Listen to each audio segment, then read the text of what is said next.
Kami tinggal di dalam kamu, atau kamu menolak kami? Ibu bapa, saudara-saudari yang terkasih, siapa suka perpisahan? Siapa suka perceraian?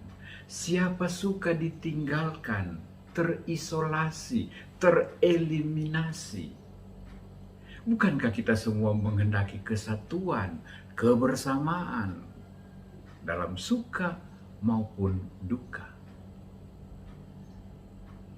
Terpisah dari papa dan mama, terpisah dari anak-anak yang karena perkawinan harus pergi jauh, terpisah dari orang-orang dekat, dari guru-guru kesayangan yang favorit. Tidaklah mengenakan. Begitu juga anjing dari Monsinyur Turang pun tidak mau dipisahkan dari tuannya.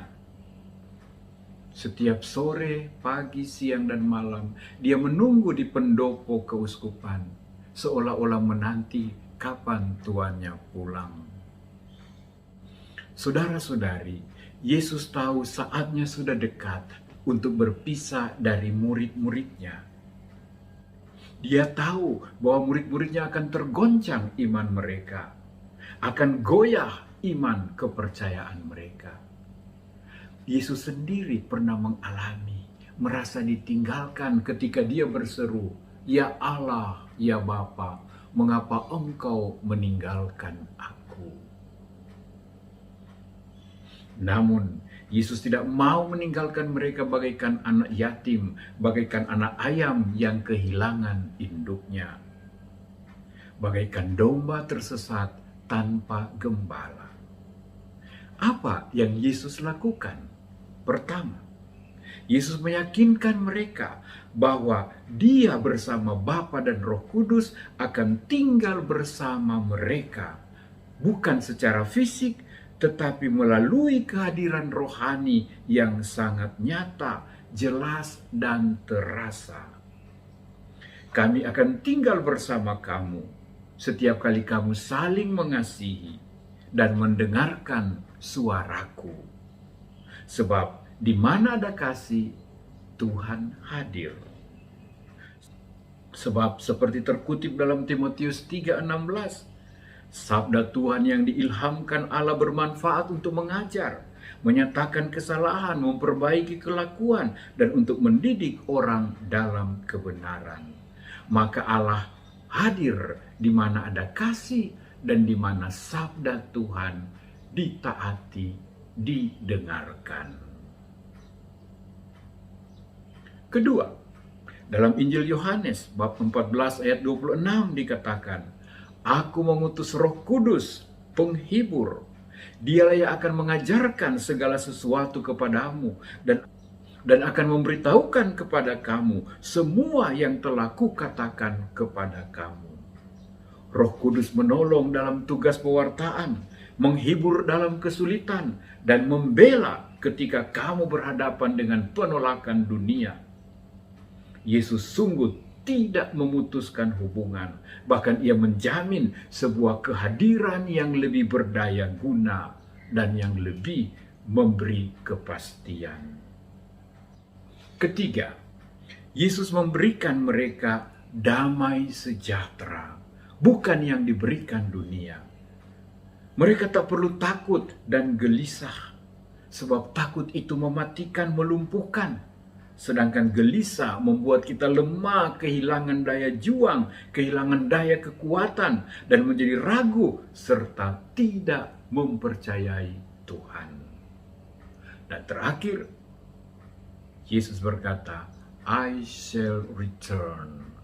Aku akan kembali. Saya pergi untuk kembali. Aku akan tinggal bersama kamu. Tidak ada adios amigo. Tidak ada goodbye, tetapi yang ada adalah see you again. Sangat meneguhkan bahwa kasih tidak berakhir, malah bersambung dan lebih kuat lagi.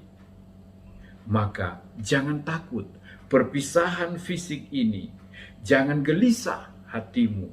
Sebaliknya kamu harus bersyukur, sebab kami beserta kamu, kami tinggal di dalam kamu.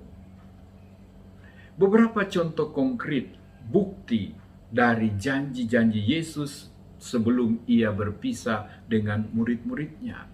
Tinggallah di dalam kasihku dan kami akan tinggal di dalam kamu. Dikutip dari bacaan pertama tadi.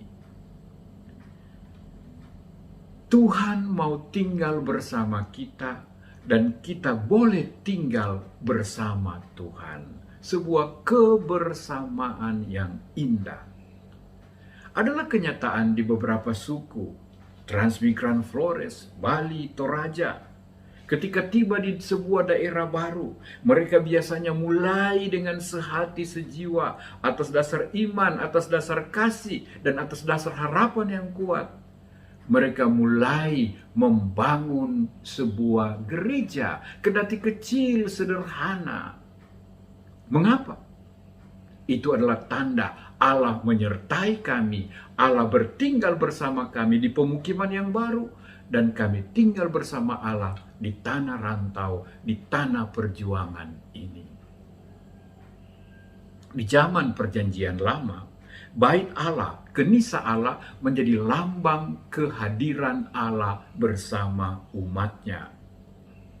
Dan sesudah kebangkitannya, Yesus menegaskan bahwa kita akan menjadi kediamannya. Kitalah akan menjadi bait Allah. Kita adalah bait Roh Kudus. Allah bertinggal di dalam kita. Kedua, Roh Kudus adalah cara baru dari Kristus yang hadir dan melanjutkan karya misinya, pelayanan gerejanya. Mereka tidak sendirian. Roh yang satu dan sama mempersatukan mereka dan menyertai, mengawal mereka. Kesatuan, kebersamaan, komunikasi, interrelasi ini juga dalam menghadapi masalah-masalah dan kesulitan begitu kuat dan nyata. Terbukti dari ungkapan mereka, Roh Kudus dan kami telah memutuskan bahwa ini. Sangat indah. Roh Kudus dan kami bersama-sama telah mengambil keputusan. Masih ingat konklav yang baru saja berlalu? Karya Roh Kudus sangat nyata. Begitu banyak jago-jago yang diembus-embus oleh wartawan, oleh dunia, sesuai selera, sesuai tafsiran, sesuai analisa yang hebat mereka. Tapi ternyata Roh Kudus memilih yang lain. Yang Tuhan kehendaki untuk gerejanya zaman now. Yang Tuhan kehendaki untuk masyarakat dunia zaman now. Saudara-saudari, marilah kita bertanya, kapankah dalam keluarga, dalam paroki, dalam DPP, dalam wilayah rohani, dalam lingkungan, dalam kelompok-kelompok kategorial, kapan terakhir kita memberitahu kepada sesama, kepada yang lain, Roh Kudus dan kami telah memutuskan bahwa kita akan membuat ini, dan itu. Atau malah kita memutuskan, mari kita bikin ini, mumpung kita punya uang kas lagi banyak. Kita akan lakukan ini karena kebetulan ada tokoh-tokoh Katolik yang ada di pemerintahan.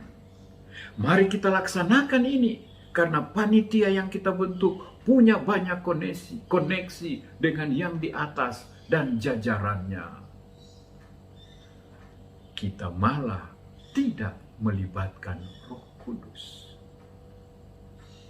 Seperti umat perdana, Roh Kudus membantu kita di saat-saat berat, saat-saat sulit, di mana kita memerlukan kepastian dan kebijaksanaan serta kebenaran. Ketika ada hal-hal di luar kemampuan, batas, dan jangkauan kita, Roh Kudus membantu kita maju, benar dan tepat, menempuh langkah-langkah baru, sementara kekhawatiran, ketakutan, kecemasan hanya membuat kita mundur. Allah yang bertinggal di dalam kita, Roh Kudus yang mengajar, yang mengingatkan dan membela kita, perlu lebih dialami, perlu lebih disadari, digunakan, dimanfaatkan lebih dan lebih oleh kita sekalian. Ditingkatkan pengaruhnya agar semakin optimal dan semakin maksimal. Bagaimana? Pertama-tama dengan doa. Doa bukan cuma sekedar kami mohon, kami mohon, kami mohon. Tetapi doa adalah mendengarkan Tuhan. Mendengarkan suaranya, mendengarkan bisikannya. Doa adalah bersama-sama. Kapan Dewan Pastoral Paroki kita berkumpul dan berdoa bersama-sama? Atau hanya untuk memecahkan masalah? Atau hanya untuk menyusun rencana? Adakah pertemuan doa pastor, DPP, ketua-ketua wilayah rohani dan lingkungan, kelompok-kelompok kategorial? Dalam Ekaristi, kita membaharui persekutuan dan persaudaraan kita, dan serentak kita mendengarkan bersama-sama sabda Tuhan, bacaan-bacaan suci, firman Tuhan.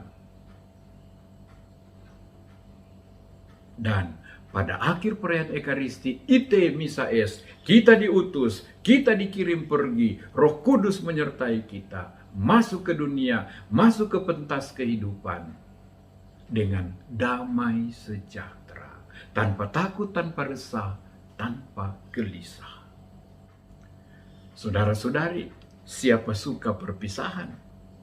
Siapa suka kekasih-kekasih kita melarat dan merana oleh sebuah perpisahan?